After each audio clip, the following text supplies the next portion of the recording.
والسماء ذات البروج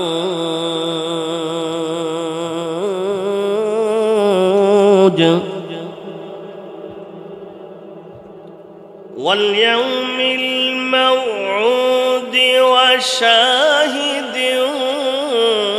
ومشهود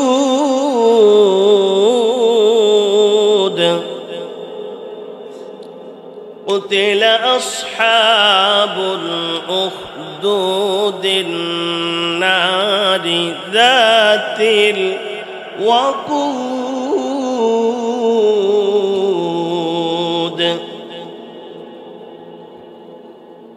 والسماء ذات البروج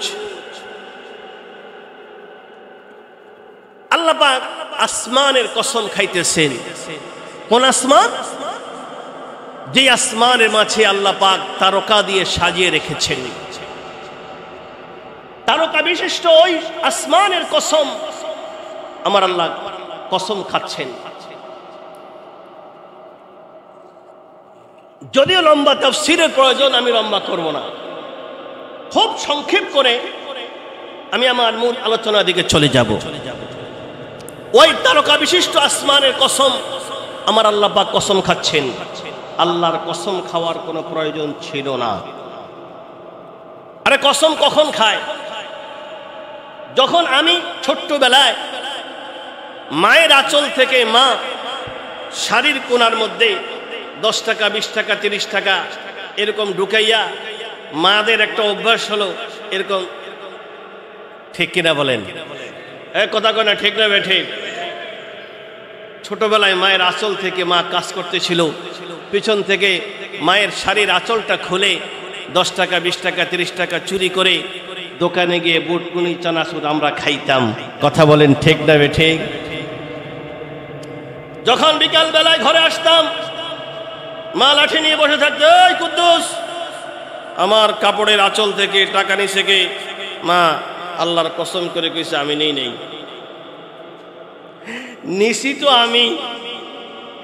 তার মানে হলো কসম খাইছে এই জন্য যে আমার এই কথার উপরে আমি দলিল পেশ করতেছি, আমি আমার কথা সত্য, এটার উপরে জোর দিয়ে মারে বলতেছি, মা কসম করে বলছি, তোমার দুধের কসম, আল্লাহর কসম, এটা কসম ওই কসম খাইয়া আমার কথাকে আমি গুরুত্ব বুঝাইবার জন্য বারবার কসম খাচ্ছি। ঠিক না? কথা বলেন, ঠিক না বেঠিক? ঠিক তেমনি ভাবে আল্লাহর কসম খাওয়ার কোনো প্রয়োজন ছিল না, আল্লাহর কসম করার কোনো প্রয়োজন ছিল না, কারণ তিনি হলেন মালিক, তিনি হলেন আহকামুল হাকিমিন। বান্দার কাছে কসম খাওয়ার দরকার কি? মুফাসসিরে কেরাম তাফসীরে কিতাবের মধ্যে লেখে যে আল্লাহর কসম খাওয়ার উদ্দেশ্য হলো যে এর গুরুত্ব বুঝাইবার জন্য। জোরে বলেন সুবহানাল্লাহ।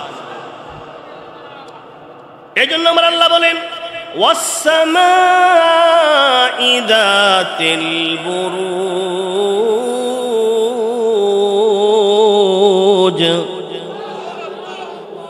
ওই তারকা বিশিষ্ট আসমানের কসম, ওয়াল ইয়াউমিল মাউউদ,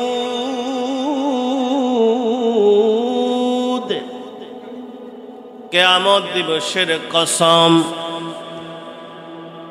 ওয়া শাহিদিন ওয়া মাশহুদ,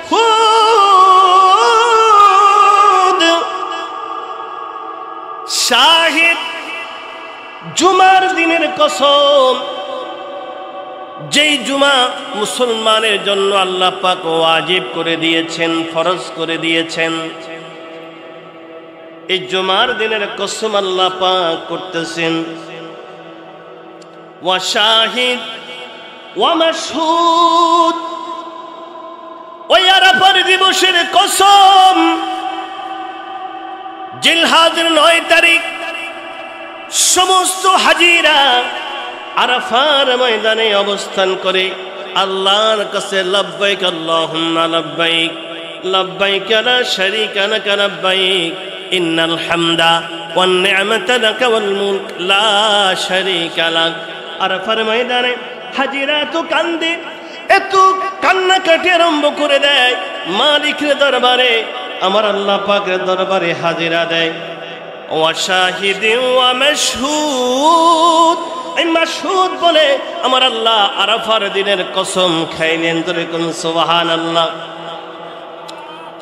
এই চারটা কসম খেয়ে আমার আল্লাহ পাক কোরআনে হাকিমের মধ্যে ডাক দেয়া বলেন, কুতিলা আসহাবুল উখদুদ, আল্লাহু আকবার, আন্নারি যাতিল ওয়াকুদ।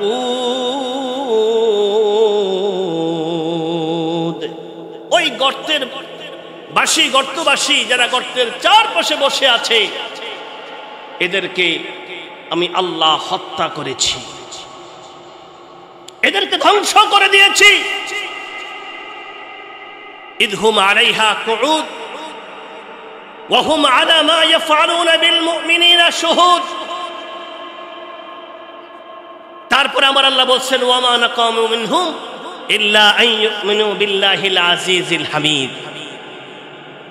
লম্বা একটি ঘটনা, আমি খুব সংক্ষেপ করে বলছি যেহেতু প্রধান মেহমান চলে আসবেন। ঘটনা হলো, তৎকালীন ইয়েমেনের এক বাদশাহ,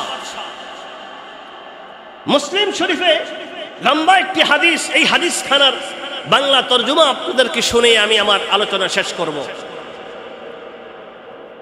আমরা সকলে মুসলমান, আমাদের ভিতরে আছে ঈমান, আমাদের দৌলত, আমাদের সম্পদ। আমরা পড়েছি লা ইলাহা, সবাই বলে লা ইলাহা, আর আওয়াজ দিতে হবে লা ইলাহা ইল্লাল্লাহ।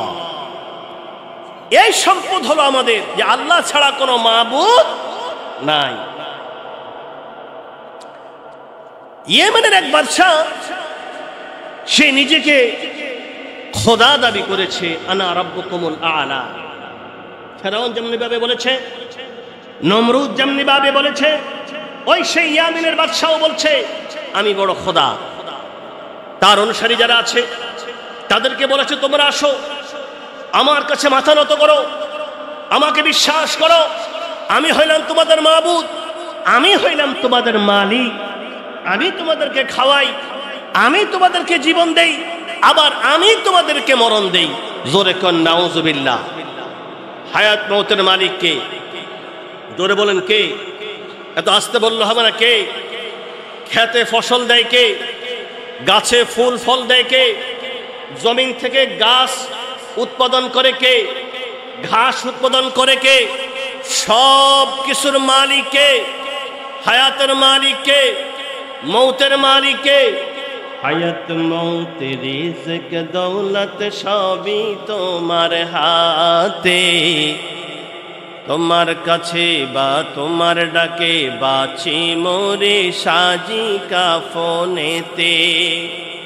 হায়াত মৌত রিজক দৌলত সবই তোমার হাতে, তোমার হাতে জীবন মরণ সবই তোমার হাতে। মাঠে সোনার ফসল ফলাও, খোদা তৃষ্ণা সবই মিটাও। মাঠে সোনার ফসল ফলাও, খোদা তৃষ্ণা সবই মিটাও। তুমি সবার পালনকারী, হে খোদা করিম।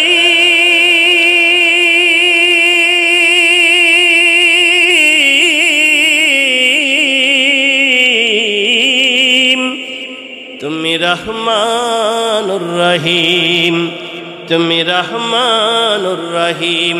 ভাই, হায়াতের মালিক হলো আল্লাহ, মৌতের মালিক হলেন আমার আল্লাহ।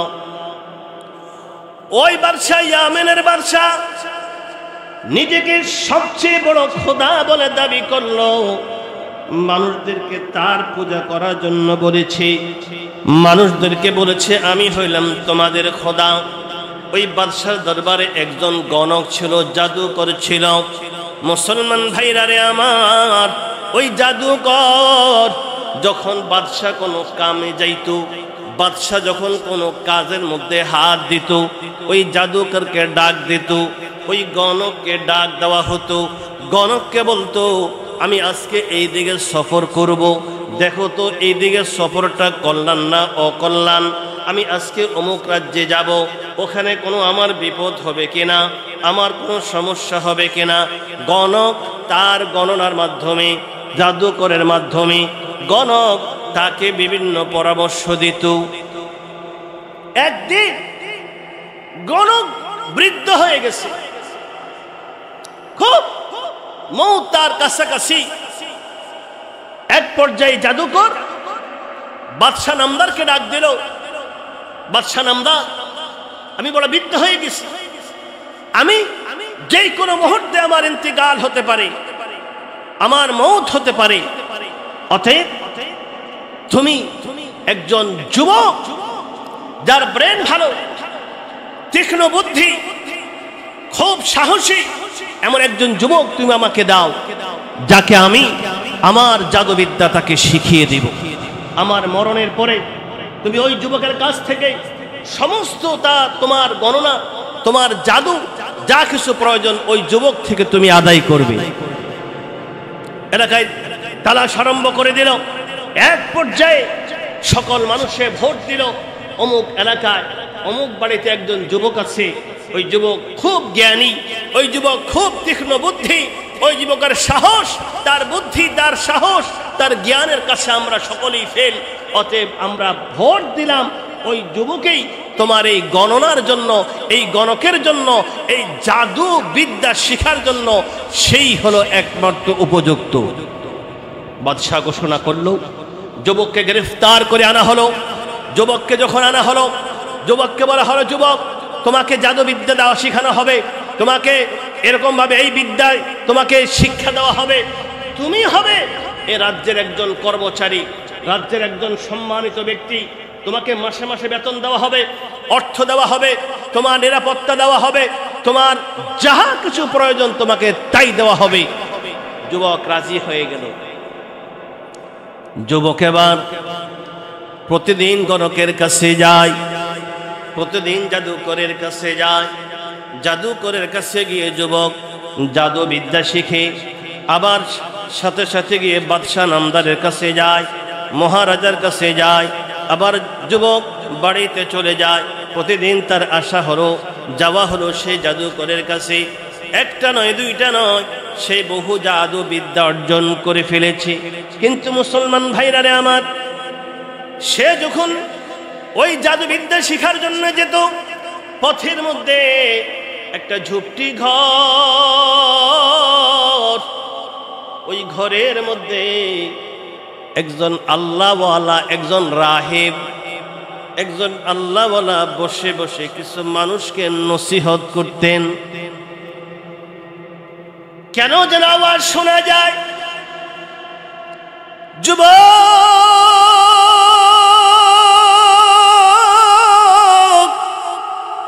থমকে দাঁড়িয়ে গেল।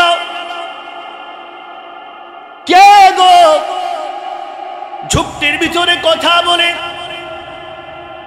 কে গো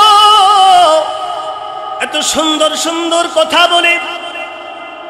আমি তো এক মালিকের ইবাদত করি, সে আবার কোন মালিকের কথা বলতেছি? মালিকটা কে? আমি তো এক মালিকের পূজা করি, সে আবার কোন মালিকের কথা বলতেছি? একদিন, দুদিন, 3 দিন করে কিছু সময় ঘরের বাহির থেকে দাঁড়িয়ে দাঁড়িয়ে যুবক শোনা আরম্ভ করে দিল। কয়েকদিন যাওয়ার পরে যুবকের আর সহ্য হলো না। কেন যেন তার সেই রাহেবের, সেই আল্লাহওয়ালার কথাগুলো তার দিলের মধ্যে ঢুকে যাইতেছে, তার অন্তরের মধ্যে ঢুকে যাইতেছে। মুসলমান ভাইরা রে আমার, এক পর্যায়ে যুবক আর সহ্য করতে না পেরে ভিতরে আওয়াজ করে ভিতরে ঢুকে পড়ল। আল্লাহওয়ালা তার অনুসারীদেরকে ওই মালিকের কথা বলতেছেন, নামাজের কথা বলতেছে, মালিকের ইবাদতের কথা বলতেছেন, মালিকের গোলামি করার জন্য বলতেছেন। আল্লাহওয়ালা মানুষদেরকে বুঝাইতেছে, যুবক কিছুক্ষণ বসে বসে ওই আল্লাহওয়ালার সান্নিধ্যে থেকে থেকে আল্লাহ সম্পর্কে তার অন্তরের মধ্যে কিছু জ্ঞান ঢুকে গেছে। আবার সেই প্রতিদিন ওই গণকের কাছে চলে যায়। বাড়িতে যখন যায় কিছু সময় আল্লাহওয়ালার পাশে বসে বসে দ্বীনি কথাবার্তা শুনে। সে যখন বাদশার কাছে যায় অল্প সময় আল্লাহওয়ালার জবান থেকে কিছু দ্বীনি নসিহত শুনে। আমার বন্ধুগণ, দ্বীনি কথা বললে, দ্বীনি কথা শুনলে, কোরআনের কথা শুনলে ঈমান বাড়ে না কমে? নবীর কথা শুনলে ঈমান বাড়ে না কমে? ওই যুবক যখন আল্লাহওয়ালার জবানে এরকম ঈমানি কথা শুনতে আরম্ভ করলো, মুসলমান ভাইরা রে আমার, আল্লাহওয়ালার কথাগুলো যুবকের অন্তরের মধ্যে এমন ভাবে গাথা আরম্ভ করে দিল, এখন তার কাছে আর ওই গণকের কথা ভালো লাগে না, ওই জাদুকরের কথা ভালো লাগে না, বাদশাহ নামদারের কথা ভালো লাগে না। যুবকের অন্তরের মধ্যে ঈমানি শক্তি, ঈমানি পাওয়ার আমার আল্লাহ আস্তে আস্তে ঢুকাইয়া দিতেছেন। আল্লাহু আকবার। যুবক প্রতিদিন জাদুকরের কাছে যায়, লেট করে যায়, দেরি করে যায়। জাদুকর তার পিটা দেয়, বেত্রাঘাত করে, জিজ্ঞাসা করে দেরি করলি কেন? যুবক ডাক দিয়ে বলে বাড়িতে একটু দেরি হয়েছে। আবার বাদশার কাছে যায়, পথে যাওয়ার সময় আল্লাহওয়ালার মজলিসে বৈশা বৈশা কিছু নতুন নতুন কথা শুনি, মালিকের কথা শুনি। বাদশা জিজ্ঞাসা করে দেরি হলো কেন? বলে ওই জাদুকরের কাছে একটু লেট হয়ে গেছে। এক পর্যায়ে মুসলমান ভাইরা রে আমার, যুবক এই জাদুকরের কাছে লেট করে যায়, মার খায়। বাড়িতে লেট করে যায়, মার খায়। তার বাদশার কাছে লেট করে যায়, মার খায়। ভিতরের সময়টা সে আল্লাহওয়ালার কাছে সময় কাটায়। তাই বলি বাবা, আল্লাহওয়ালাদের হাত ধরলে লাভ না ক্ষতি? আল্লাহর ওলিদের কাছে গেলে লাভ না ক্ষতি? যারা আল্লাহর ওলিদের কাছে যায়, আল্লাহওয়ালাদের কাছে যায়, তারা কোনোদিন ঠগে না। আমার কিছু কিছু ভাইরা বলে ওলি ধরার দরকারটা কি? আমি বলি ওলি ধরার দরকার নাই, আল্লাহওয়ালাদের কাছে যাও। কথা বলেন ঠিক না বেঠা? মুসলমান ভাইরা রে আমার, যুবকের জাদুকরের কাছে মার খায়, আবার তার বাদশার কাছে মার খায়, আবারও তার বাড়িতে মার খায়। একদিন এরকম ভাবে যেতে যেতে যেতে যেতে যুবকের দিলের ভিতরে ঈমানি পাওয়ার এমন শক্তি, এমন পাওয়ার এসে গেছে, যুবকের কাছে জাদুকরের কথা ভালো লাগে না, বাদশার কথা ভালো লাগে না, বাড়ির মা বাবার কথা ভালো লাগে না। মনটা চাই শুধু, মনটা চাই শুধু শুধু আল্লাহওয়ালার জবানের কথা শুনতে। কথা বলেন ঠিক না বেঠে? ও মুসলমান ভাইরা রে আমার, যেই ব্যক্তি নামাজ ধরেছে, যেই ব্যক্তি রমজান মাসে রোজা রাখে, যেই মুসলমানের মুখের মধ্যে নবীর সুন্নাত এসে গেছে, যার মাথার উপর নবীর সুন্নাত টুপে উঠে গেছে, এখন তার কাছে মদের আড্ডা ভালো লাগে না, এখন তার কাছে দোকানের আড্ডা ভালো লাগে না, এখন তার কাছে কোনো এরকম ভাবে মদ গাঁজা বিয়ার ভালো লাগে না। এখন তার কাছে যখন মসজিদে আজান হয়, যখন আল্লাহু আকবার আল্লাহু আকবার, তার ইমানি পাওয়ার এমন ভাবে বেড়ে যায়, কোন সময় যেন মসজিদে জামাত শেষ হয়ে গেছে, যুবক নামাজ পড়ার জন্য মসজিদের দিকে দৌড়ানো আরম্ভ করে দেয়। মুসলমান ভাইরা রে আমার, এটাই হলো ইমানি পাওয়ার। ওই যুবকের কাছে আর মা বাবার কথা ভালো লাগে না, রাহিবের কথা ভালো লাগে, আল্লাহওয়ালার কথা ভালো লাগে, আল্লাহর ওলির কথা ভালো লাগে। কথা বলেন ঠিক না ঠিক? ও জাদুকরের কথা ভালো লাগে না, বাদশার কথা ভালো লাগে না। যুবক যতটুকু সময়, বেশিরভাগ সময় আল্লাহওয়ালার কাছে কেটে দেয়। আল্লাহু আকবার, আল্লাহু আকবার। এমন হয়ে গেল যুবকের ইমানি পাওয়ার, যুবকের ইমানি শক্তি আল্লাহ এমনভাবে অন্তরের মধ্যে ঢুকাইয়া দিছে, যুবক বিশ্বাস করেছে ওই আল্লাহওয়ালার হাতে হাত ধইরা মুরিদ হয়ে গেছে, আল্লাহওয়ালার কাছে গিয়া সে মুসলমান হয়ে গেছে। সে পড়েছে লা ইলাহা ইল্লাল্লাহ, লা ইলাহা ইল্লাল্লাহ, লা ইলাহা ইল্লাল্লাহ, লা ইলাহা ইল্লাল্লাহ, লা ইলাহা, জোরে, লা ইলাহা ইল্লাল্লাহ,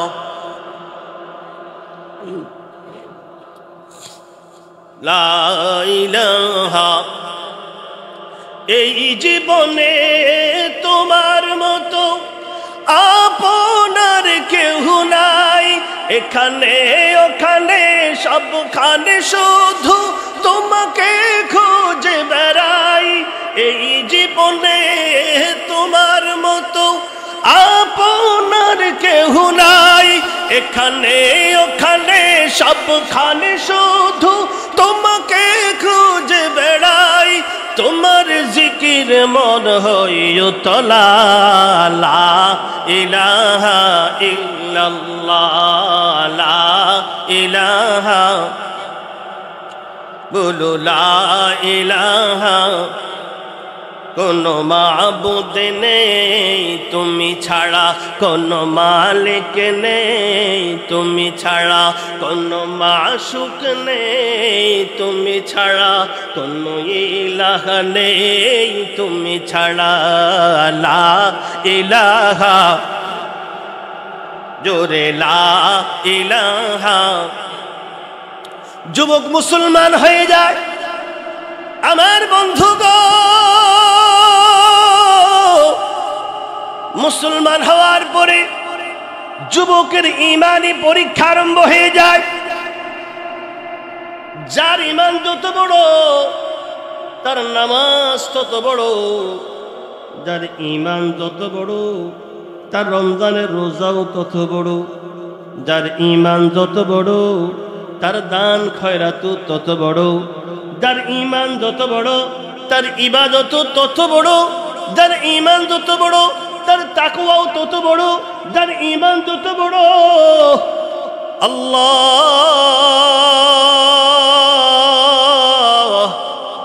যুবকে আল্লাহর পক্ষ থেকে এখন পরীক্ষা আরম্ভ হয়ে যাবে। একদিনের ঘটনা, যুবক যে রাস্তার যা যাইতেছিল ওই রাস্তার পাশে ছিল একটা বাজার। ওই বাজারে রাস্তার পাশে হঠাৎ করে একটা বাঘ, তাফসীরে কিতাবের মধ্যে লেখে কোন জায়গায় একটা সাপ, বিশাল বড় একটা সাপ অথবা বিশাল বড় একটা বাঘ বসে আছে। মানুষগুলো বাজারে আসতে পারতেছে না, যারা এসেছে বাজার থেকে যাইতে পারতেছে না। মুসলমান ভাইরা রে আমার, ঠিক সেই সময় যুবকও বাজারের মধ্যে হাজির। ওই রাস্তা দিয়ে যাইতেছিল যুবক, মনে মনে ভাবে আমি যে আল্লাহর উপর ঈমান এনেছি, আমার আল্লাহ সত্য নাকি আমার জাদুকর সত্য, আজকে পরীক্ষা হয়ে যাক।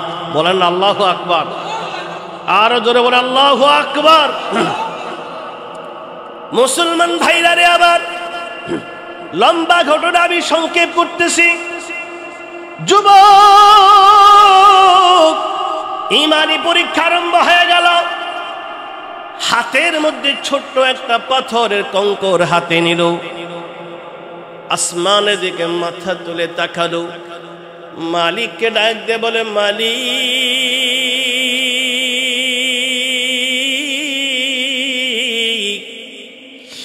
আমার ঈমান যদি সত্য হয়, আমি যদি সত্য ধর্মের অনুসারী হই, ওই আল্লাহওয়ালার হাত ধরে যে ঈমান এনেছি, ওই বুজুর্গের হাত ধরে যে কালিমা পড়েছি, ওই কালিমা যদি সত্য হয়, ও মালিক আমার এই পাথরের আঘাতে এই জন্তুটা যেন ধ্বংস হয়ে যায় অথবা চলে যায়।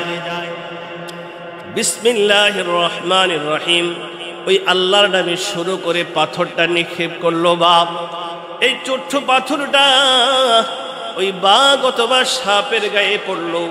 তাফসীরের কিতাবের মধ্যে লিখে দুভাবে, হয়তো বাঘটা সাথে সাথে মারা গেছে অথবা বাঘটা রাস্তা ছেড়ে আবার বনের মধ্যে চলে গেছে। আল্লাহু আকবার, আরো জোরে আল্লাহু আকবার। আমার বন্ধুগণ, যুবকের আর বুঝতে বাকি রইল না, এতদিন পর্যন্ত যে জাদুবিদ্যা শিখলাম ওটা হলো ভুয়া। যে আল্লাহওয়ালার কাছে কালিমা পইরা মুসলমান হলাম, এটাই হলো আমার আসল ধর্ম। ধরে বলেন না ঠিক না বেঠে? এটাই আসল। ওই মালিক আমার মালিক, আল্লাহ আমার মালিক, আল্লাহ আমারে খাওয়ায়, আল্লাহ আমারে পড়ায়, আল্লাহ আমারে দেখায়। আমি যা কিছু করি আমার সব কিছুর মালিক আমার আল্লাহ। আমার আল্লাহ আমার মালিক, আমার সব, আমার মালিক আমার সব, আমার মালিক আমার সব। রবে কে তোমারে দিন কি তোমার রসুল তোমারে কে, ফেরেশতা আসিয়া যখন জিজ্ঞাসা করিবে। ভাই নামাজের কবর মধ্যে তিনটা প্রশ্ন, মান রব্বুকা ওমান দীনুকা ওমান নবিয়ুকা। রবকে তোমার দিন কি তোমার রসুল তোমার কে, ফেরেশতা আসিয়া যখন জিজ্ঞাসা করিবে।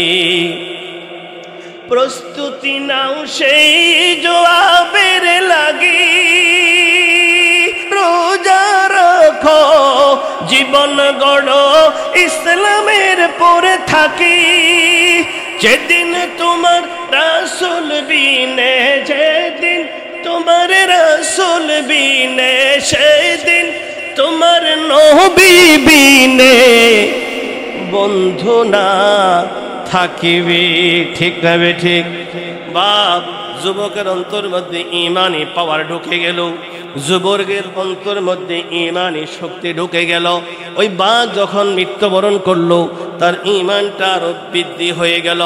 এখন সে যে দোয়া করে সে দোয়া কবুল। কুষ্ঠরোগের গায়ের মধ্যে ফু দেয়, কুষ্ঠরোগ ভালো হয়ে যায়। অন্ধের চোখের মধ্যে ফু দেয়, অন্ধের চোখের আলো ফিরে আসে। আল্লাহু আকবার। যে রোগের জন্য চিকিৎসা করে চিকিৎসা সাকসেসফুল, ক্যান্সার হয়ে গেছে, যুবকের পানি পড়া খেয়ে ক্যান্সার সাথে সাথে ভালো হয়ে যায়, জ্বর ভালো হয়ে যায়। আরে বাপ, যত রোগী আসে সব রোগ ভালো হয়ে যায়। এক মন্ত্রী মশাই রাজ্যের দরবারে এক মন্ত্রী সংবাদ পাইল, মন্ত্রী হলো অন্ধ কানা। কানা মন্ত্রী। কি মন্ত্রী? জোরে কয় না, আরো জোরে। এ কানা কন না নানা কন, আরো জোরে কন।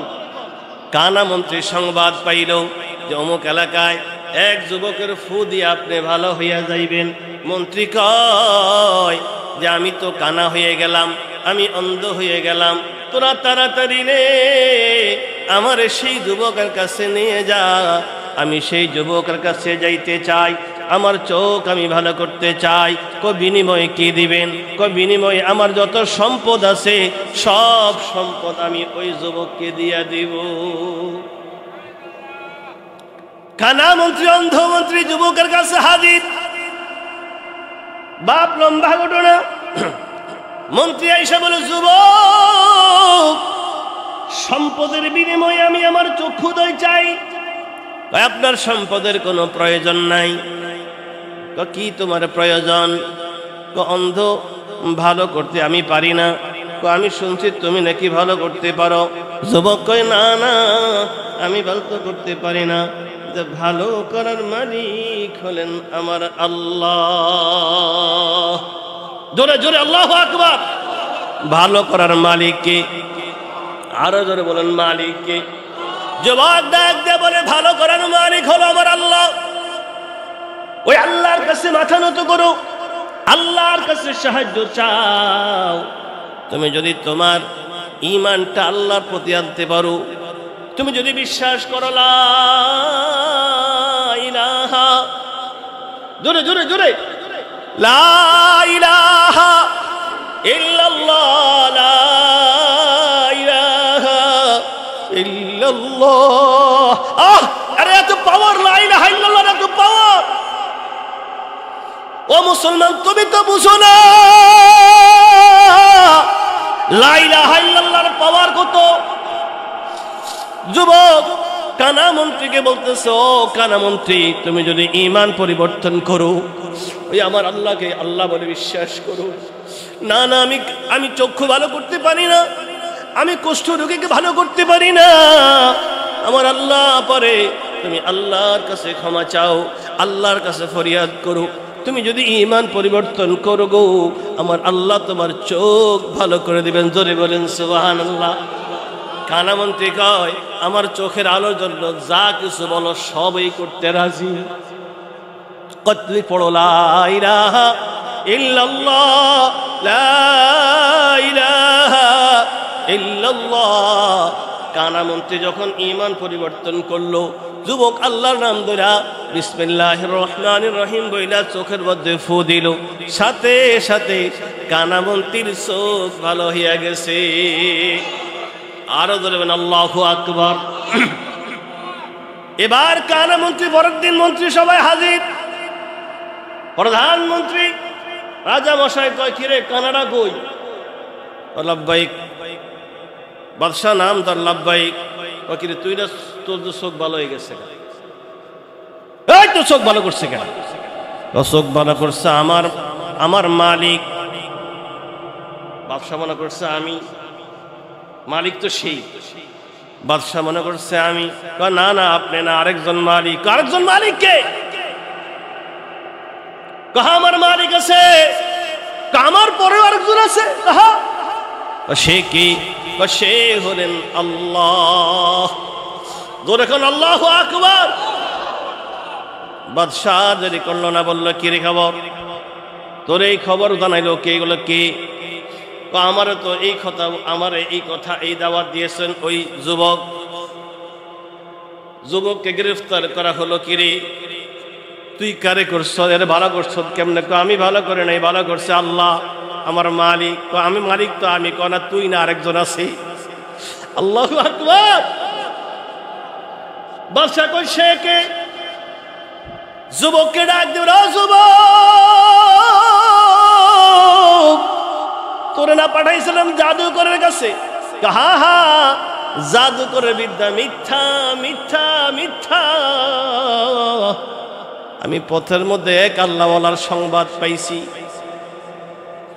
আল্লাহওয়ালার কাছে যাওয়ার পরে আমি আমার মালিকের সন্ধান পাইছি। আমার মালিকের সন্ধান পাইছি। আমি বিশ্বাস করেছি আল্লাহ ছাড়া কোনো মাবুদ নাই। আমার সব কিছুর মালিক তিনি, হায়াতের মালিক তিনি, মৌতের মালিক তিনি, আমার সব কিছুর মালিক তিনি। বলো কে তোরে শিখাইছে? ওই আল্লাহওয়ালা। আল্লাহওয়ালা কোথায়? ঝুপড়ি ঘরের ভিতরে। ওই পুলিশ বাহিনী আল্লাহওয়ালারে গ্রেফতার করে আন, আল্লাহওয়ালারে গ্রেফতার করে আনা হলো। আল্লাহু আকবার। মুসলিম শরীফের হাদিসের মধ্যে লেখে, ওরা করা দিয়া আল্লাহওয়ালার মাথার মধ্যে 2 খণ্ড করে দিছি। আল্লাহওয়ালা 2 খণ্ড হয়ে গেছে, শহীদ হয়ে গেছে আল্লাহওয়ালা। এবার মন্ত্রীকে জিজ্ঞেস করে, কিরে মন্ত্রী তুই কি খবর? আমিও সেই আল্লাহর উপরে ঈমান এনেছি, আমি আল্লাহ ছাড়া আর কাউরে বিশ্বাস করি না। আমার আল্লাহ তিনি আমাদের মালিক, তিনি হলেন আমার মালিক। ও তোর তো এখন বাইরে ফেলাবো, এটাও আমার আল্লাহর হুকুমই। আল্লাহু আকবার। দেরি করে নাই। অর্ডার হয়ে গেল মন্ত্রীকে মাইরা ফেলা। মন্ত্রীকেও সাথে সাথে গ্রেফতার করা হলো, মন্ত্রীকেও সাথে সাথে হত্যা করা হলো। মন্ত্রী মহোদয়ও শহীদ হয়ে গেছেন আল্লাহর জন্য। এবার যুবককে বলল, যুবক এবার তোর পালা, তুই কি করবি ক? যুবক কয়, আল্লাহর উপরে ঈমান এনেছি, বিশ্বাস করেছি লা ইলাহা ইল্লাল্লাহ, এক আল্লাহ ছাড়া কাউকে বিশ্বাস করি। ধরে বলেন করি না? না, সে আল্লাহ ছাড়া কাউকে বিশ্বাস করি না। বাদশাহ নামদার বললে, এর গ্রেফতার কর, এবার একে হত্যা করা হবে। যুবক ডাক দিয়ে বলে, কেমনে আমারে মারবা? তোরে এমনে মারবো, পারবি না। তোরে তরবারে দিয়ে মারবো, পারবি না। তোরে এরকম গুল্লি করে মারবো, পারবি না। কেমনে মারবি? মারবি কেমনে মারবি তুই না জানোস? অর্ডার করা হলো, এই প্রশাসন, পুলিশ, র্যাব, আর্মি, বিডিআর, ওরে গ্রেফতার করো। কি করবো? ওই সবচেয়ে বড় পাহাড় এভারেস্ট, সবচেয়ে উঁচু পাহাড় ধরেন এভারেস্ট, এই সবচেয়ে উঁচু পাহাড়ের চূড়ার মধ্যে তারে নিয়ে যা। ওখানে যাওয়ার পরে সবচেয়ে উঁচু জায়গার মধ্যে উঠাবি। এখানে যাইয়া যুবককে ধাক্কা মেরে নিচের মধ্যে ফালাইয়া দিবি। ছন্ন বিচ্ছিন্ন হয়ে যাবে, হাড্ডির সাথে মাংস থাকবে না, হাড্ডির চর্মচোর হয়ে যাবে, হাড্ডি ভেঙে যাবে, তছনছ হয়ে যাবে, যুবক মারা যাবে। আর যদি সে ঈমান পরিবর্তন করে, আমার যদি রব্বুকুমুল আলা বলে, আমাকে যদি রব বলে, স্বীকার করবে, তোরা মারিস না। সব বাহিনী যুবককে গ্রেফতার কইরা পাহাড়ের চূড়া নিয়ে যাওয়া হলো।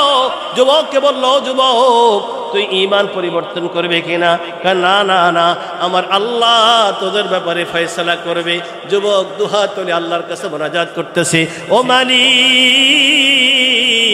ঈমান এনেছি আপনার উপরে, এদের ব্যাপারে আপনি ফয়সালা করেন। আল্লাহু আকবার। লম্বা ঘটনা। পাহাড়ের মধ্যে কম্পন সৃষ্টি হয়ে গেল। ইযাস সামাউন ফাতারাত ওয়া ইযাল কাওয়াকিবু ইনতাসারাত ওয়া ইযাল বিহারু ফুজ্জিরাত إذا زلزلت الأرض زلزالها وأخرجت الأرض أثقالها وقال الإنسان ما لها। পাহাড়ের মধ্যে কম্পন সৃষ্টি হয়ে গেল। কাঁপতে কাঁপতে কাঁপতে কাঁপতে পাহাড় এমনভাবে কাঁপা আরম্ভ হয়ে গেল। ওই পুলিশ বাহিনী, র্যাব বাহিনী, বিডিআর বাহিনী, যত বাহিনী আছে, ওই পাহাড় থেকে সবাই নিচের মধ্যে পড়া নিহত হয়ে গেল। যুবক হাইটা হাইটা সাহেবের মতো রাজার সামনে হাজির। রাজা কয়, কিরে যুবক তুই কি? আমি যুবক। ওরা কই? ওরা শেষ। কই গেল? করা পড়ে গেছে। আবার গ্রেফতার কর। আবার গ্রেফতার করা হলো। মুসলমান ভাইরা রে আমার, এর সমুদ্রের মাঝখানে নিয়ে যা। বাহিনী তাকে গ্রেফতার করলো, হাত বেঁধে দিল, পাও বেঁধে দিল। ওরা যখন সমুদ্রের মাঝখানে নিয়ে গেল, যুবক আসমানের পথে মাথা তুলল, আল্লাহর কাছে দোয়া করলো, আল্লাহ হায়াতের মালিক তুমি, মৌতের মালিক তুমি। জাহাজ ডুইবা গেল, সবাই সমুদ্রের মাঝখানে পানি খাইতে খাইতে ডুইবা ডুইবা মরল। যুবক পানির উপরে হাইটা হাইটা রাজার সামনে হাজির। কিরে কি খবর? তুই বললি না কেন মরবো না? আমার আল্লাহ যতক্ষণ পর্যন্ত আমাকে মারবে না ততক্ষণ মরবো না। কয় তোরে কেমনে মারলে তুই মরবি? কয় আমি যেমনে কইমু এমনে মারলে আমি মরবো। জোরে কোন সুবহানাল্লাহ। লম্বা ঘটনা বাবা।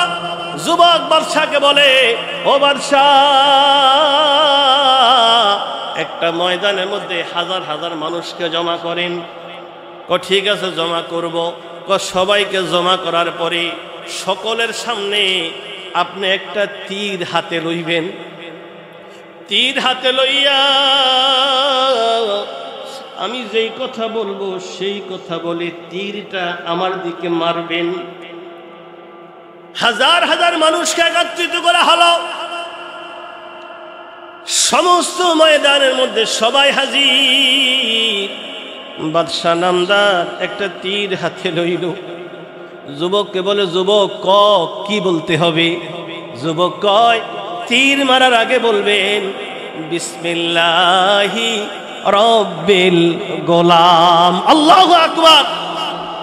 এ বাদশা আপনি বলেন বিসমিল্লাহি রব্বিল গোলাম।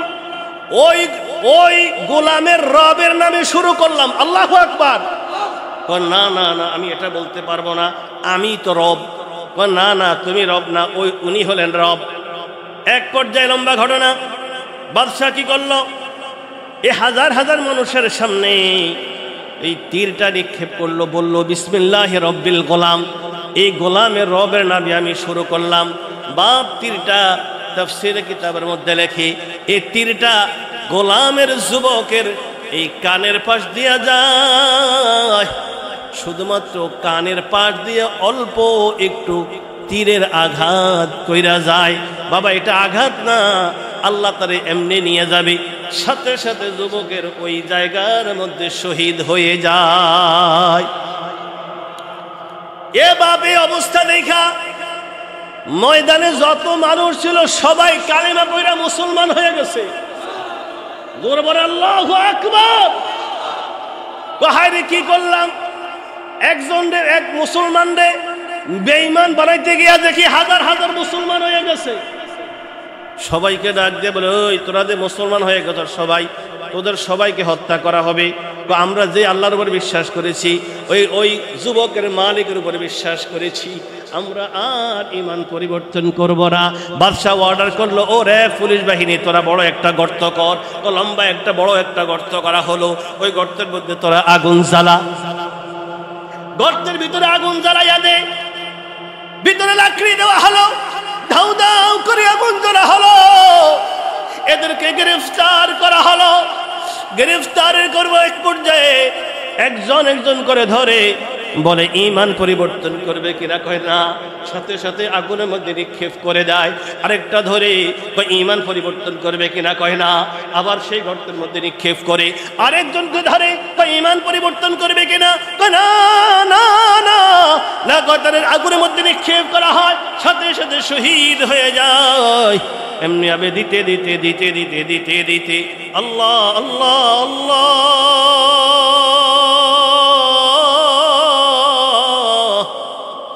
এই ঘটনাটা বলতে গিয়ে আমার মালিক 4টা কসম খাইছে। এই ঘটনা বলতে গিয়ে আমার আল্লাহ 4টা কসম খাইছে। ওয়াসসামা'i যাতিল বুরুজ 2 নাম্বার, ওয়াল ইয়াউমিল মাউউদ 3 নাম্বার, ওয়া শাহিদ 4 নাম্বার, ওয়া মাশহুদ। আমার আল্লাহ 4টা কসম খায়া কইতেছে, কুতিলা আসহাবুল উখদুদ আন-নারি যাতিল ওয়াকুদ। আল্লাহু আকবার। ওই একজন নয়, 2 জন নয়, 12,000 মুসলমানকে ওই আগুনের মধ্যে নিক্ষেপ করে শহীদ করে দেওয়া হয়েছে। মুসলমান ভাইরা রে আমার, সর্বশেষ এক মায়ের কোলে দুধের শিশু, ও মাকে গ্রেফতার করা হলো। মাকে জিজ্ঞাসা করা হলো, কি গো মহিলা, ঈমান পরিবর্তন করবি নাকি মৃত্যুবরণ করবি? মহিলা বলে, না না, ঈমান পরিবর্তন করব না। তুই কি দেখতেছ না হাজার হাজার মানুষকে আগুনের মধ্যে নিক্ষেপ করলাম? কই দেখছি দেখছি রে জালিম, ঈমান পরিবর্তন করব না। মহিলাকে গ্রেফতার করা হলো। আল্লাহ, দুধের শিশু এখনো কথা বলতে পারে না, মায়ের স্তন থেকে দুধ পান করতেছে। কোন ঘটনা লেখে, ও জালিমরা মার কোল থেকে দুধের শিশুকে আগুনের মধ্যে নিক্ষেপ করে দিছে। মাকে ডাক দিয়ে বলে, ঈমান পরিবর্তন করবে কিনা না, হয়তো দুধের শিশুটারে আগুনের মধ্যে নিক্ষেপ করব। আল্লাহ আল্লাহ, মায়ের চোখের সামনে মা যখন বলল না না, ঈমান পরিবর্তন করব না, ওই শিশুকে মুহূর্তের মধ্যে আগুনের মধ্যে নিক্ষেপ করা হলো। আল্লাহ আল্লাহ আল্লাহ, মহিলাটি হাউমা করে কান্না আরম্ভ করে দিল। মহিলার কান্না, আল্লাহর আকাশ বাতাস ভারী হয়ে গেল। মহিলা যখন কান্না আরম্ভ করলো, মহিলাকে ডাক দেওয়া হলো, মহিলা, ঈমান পরিবর্তন করবে কিনা, এখনো সময় আছে বল। কয় না না, ঈমান পরিবর্তন করব না আমি। মহিলা হাউমা করে কাঁদতেছে। মহিলা 2টা হাত বেঁধে দেওয়া হলো, 2টা পাও বাঁধা হলো, 2টো চোখ বন্ধ করে দেওয়া হলো। মহিলা হাউমা করে কাঁদতেছে। ঠিক সেই মুহূর্তে আগুনের ভিতর থেকে মহিলার দুধের শিশু মাকে মা বলে চিৎকার আরম্ভ করে দিছে। আল্লাহু আকবার। ওই আগুন থেকে শব্দ আসতেছে, মা কান্দিও না গো মা, কান্দিও না ও গো মা, এই আগুন তোমার কোনো ক্ষতি করবে না। মা এই আগুন তোমার একটা পশমও জ্বালাবে না। মা তুমি ভয় পেও না, মা গো তুমি ভয় পেও না। আল্লাহর নাম পইরা বিসমিল্লাহ পইরা আগুনের মধ্যে ঝাঁপ দাও, বিসমিল্লাহ পইরা আগুনের মধ্যে ঝাঁপ দাও।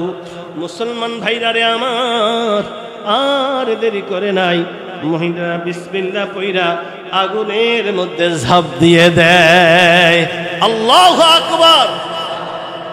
এই ঘটনা আমার আল্লাহ কোরআনের মধ্যে বলছি, কুতিলা আসহাবুল উখদুদ আন-নারি যাতিল ওয়াকুদ ইয হুম আলাইহা কুউদুন ওয়া হুম আলা মা ইয়াফআলুনা বিল মুমিনিনা শুহুদ।